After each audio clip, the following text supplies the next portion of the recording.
What about you, Fish? When you going home? Fish. Fish.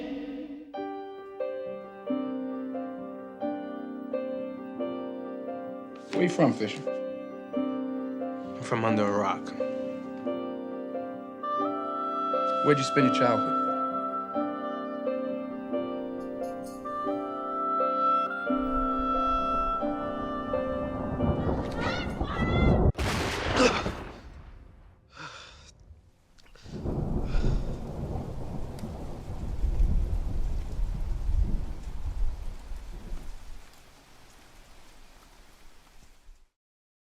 Antwone Fisher is undoubtedly one of those rare films that resonates deeply and lingers in your thoughts long after the credits roll. The story is a shock of reality that gives voice to the many silenced voices of men and women in our society who went through a traumatic childhood or adolescence and are still battling the demons of their past. Denzel Washington's directing debut is a hidden gem that delves into the remarkable journey of a young man as he confronts the scars of his troubled past while navigating the challenges of his present. Antwone Fisher captures the essence of the human spirit's ability to triumph over adversity and emphasizes one central idea: healing is necessary to overcome the past and move forward. Let's take a deep dive and explore what makes this film so powerful and inspiring. Welcome to Hustlers in the Hood.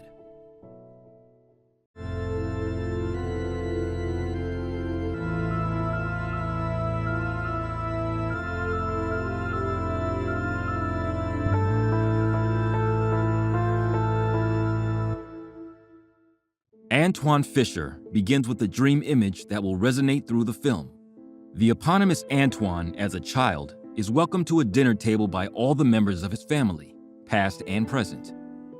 We learn fast that this idyllic dream is a far cry from reality, as Antwone's life is, in fact, devoid of any familial relationship. The extraordinary story behind the film offers hope to angry young men struggling to put a harsh past behind them and move on. It also zeroes in on the universal longing we all have for acceptance within the family circle. The Antwone Fisher story is a story of confronting the past, seeking professional help, and opening oneself to relationships that nourish the soul. It is a lesson in healing. One of the major themes developed in the film include the need to be connected to one's family and forgiveness.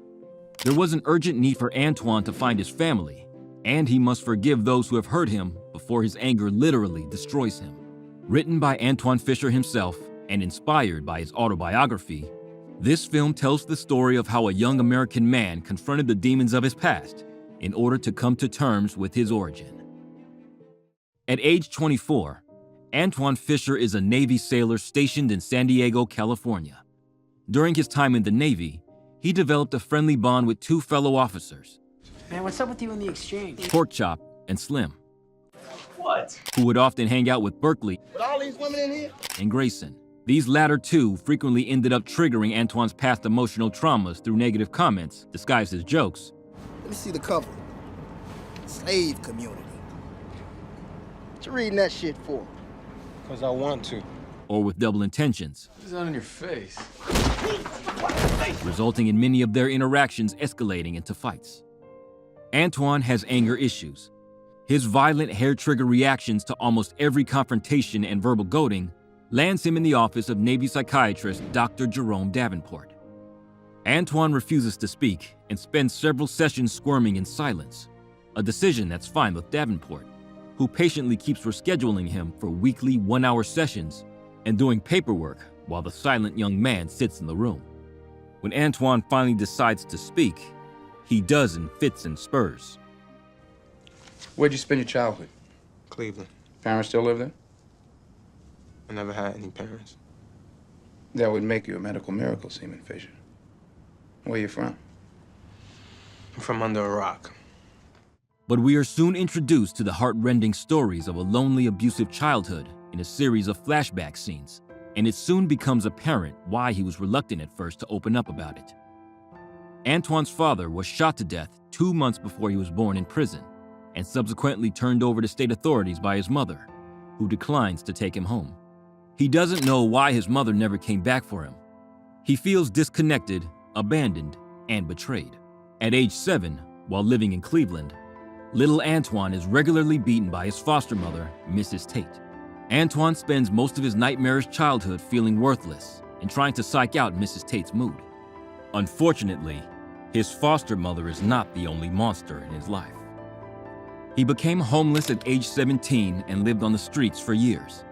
Antoine then joined the Navy and found he could travel the world, work with people from all different backgrounds, and hone his inner confidence. Davenport listens carefully to Antoine's story and is stunned by the immenseness of his suffering at the hands of those who were supposed to love, protect, and nurture him in an environment conducive to the development of his self-esteem.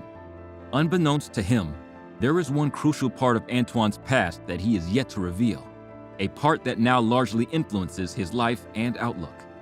At one point, Antoine gives Davenport a poem he's written that expresses what he's been through and who he truly is. Who will cry for the little boy, lost and all alone? Who will cry for the little boy? He cried himself to sleep. Who will cry for the little boy, the boy inside the man? Who will cry for the little boy who cries inside of me? In the weeks that follow his first conversation with Davenport, Fisher's tension eases. He begins to gain perspective on his painful history. Much to his surprise, a beautiful father-son relationship begins to blossom between him and the psychiatrist. On the other hand, he also starts developing a sweet romantic friendship with another young sailor, Cheryl Smalley. He feels a pull from Cheryl immediately when they meet, but he was extremely shy, hesitant, and a little afraid. Hence, when Cheryl asked him out, he lied and told her he was on restriction because he's working on a secret high-priority paper. At another time, Cheryl again asks if they could hang out. Reticent and nervous about a date with her, Antoine again makes an excuse and says maybe in 2 days he'll meet her. Meanwhile, he goes to Davenport for advice on how to handle his feelings towards Cheryl. Antoine says, I get caught up, tongue-tied. I get caught up in Everybody's the awkward at first. So what should I do? Davenport advises Antoine to relax and have fun, but he also speaks on Antoine's need to be cautious, open, and honest. Meanwhile, while on leave in Mexico, Antoine gets into a fight with his fellow sailor, Grayson, who insinuates that he is gay. Yeah, faggot. Here we go again.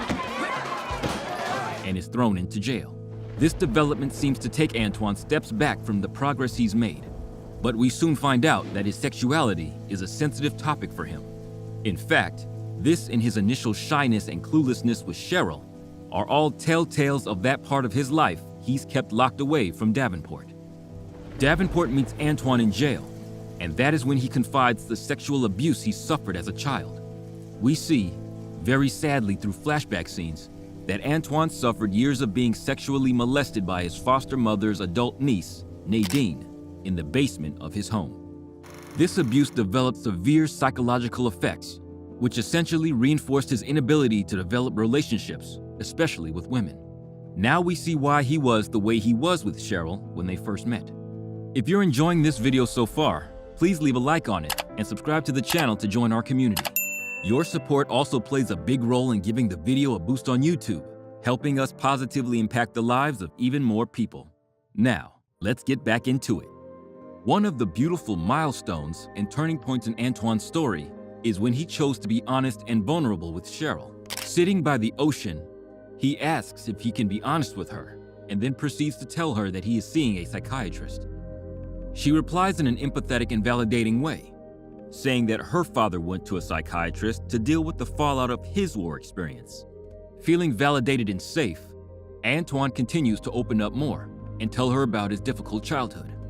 Toward the end, he admits to her that he was afraid to even approach her.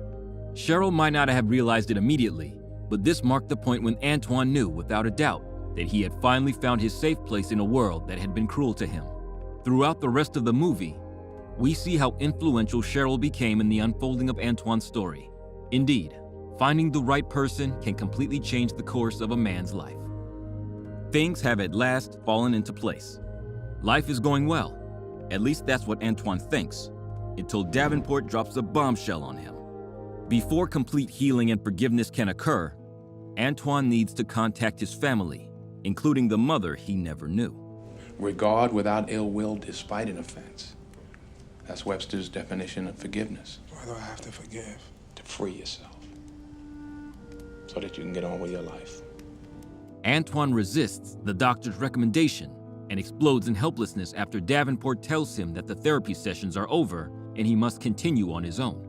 This leads him to reveal how he lost his best friend, Jesse, in front of him some time ago. Jess, hey, hold up, Fish. Hey, you better break off my loot. Hey, Jess, look out for me, Fish. Finally, with Cheryl's gentle insistence and together with her, he flies back to Cleveland. And that is when we discover the extraordinary power of confrontations, especially the one with his foster mother and her niece who had sexually abused him. While not everything goes as he had hoped, the trip back to Cleveland yields many rewards for Antoine, who begins to realize the enormous inner strength he carries that has enabled him to weather the terrible storms of his past and emerge as the smart and sensitive young man he had become. This prompts the beginning of his healing, an experience that extends even to the people around him like Davenport.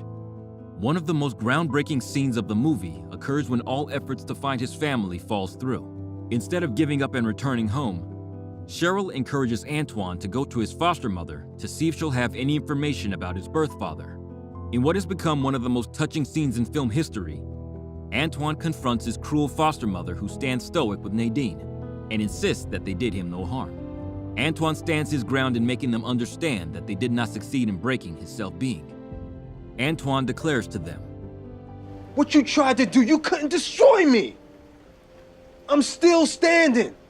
I'm still strong. And I always will be. After an interrogation, his foster mother tells Antoine his father's last name, and he eventually finds his relatives. There are a lot of positive elements in this film. Troubled Antoine Fisher reacts to the world around him violently because he does not know what else to do.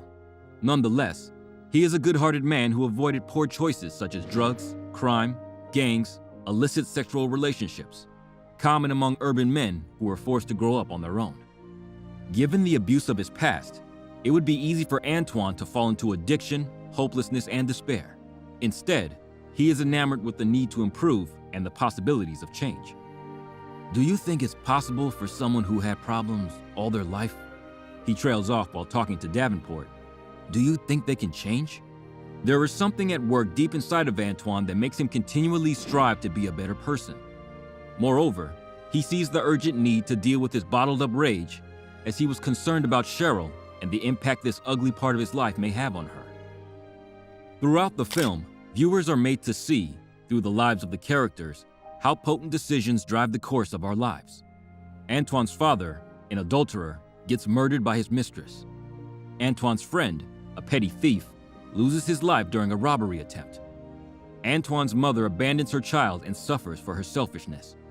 Antoine, who is soundly reprimanded, demoted, and fined for his lack of self-control. Davenport and his wife, having trouble communicating, endure hard times until humility and effort help them right the ship of their marriage. Antoine painstakingly walks through the murk of his past to confront the people who abused him and let him down, but without vengeance. Meeting his birth mother for the first time after she abandoned him, he avoids berating her. Instead, he freely shares his emotions with her, delivering a heartfelt monologue about himself and the things he has accomplished in life. I've traveled the world. I speak 2 languages. Never fathered any children. I've never done drugs or even smoked a cigarette. On the way to school each day, I imagine you were just around the next corner. And when I get there, you would be there. And then you would take me home. I'm a good person. I'm a good man.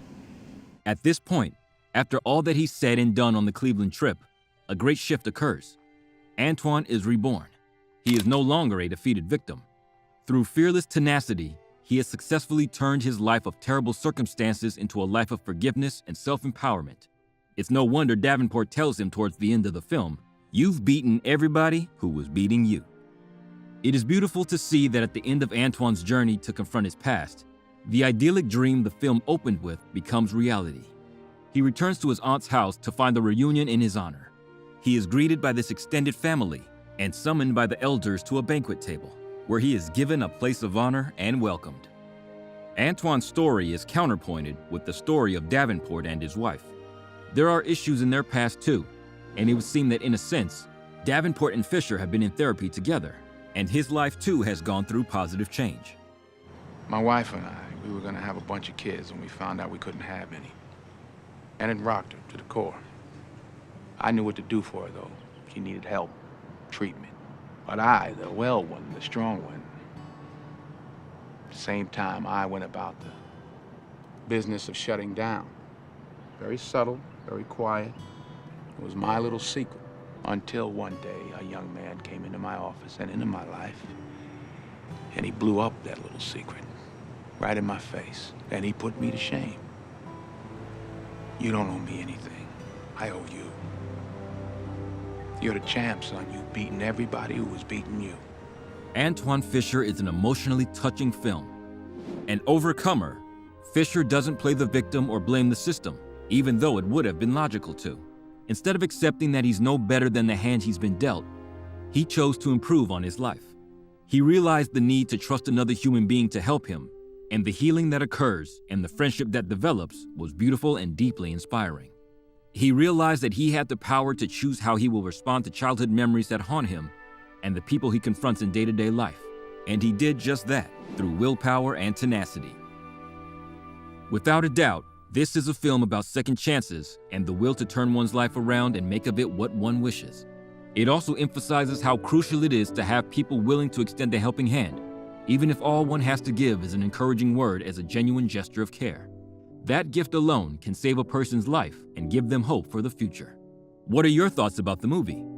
Are there any other lessons you'd like to share? Let us know in the comments below.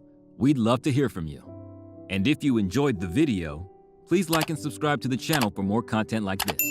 Our aim is to inspire and empower you on the path to your goals. Also, if you'd like to further support our channel, check out the links in the description. All the support we receive will go towards creating new high-quality inspiring videos for the channel. Stay real, stay blessed, peace out.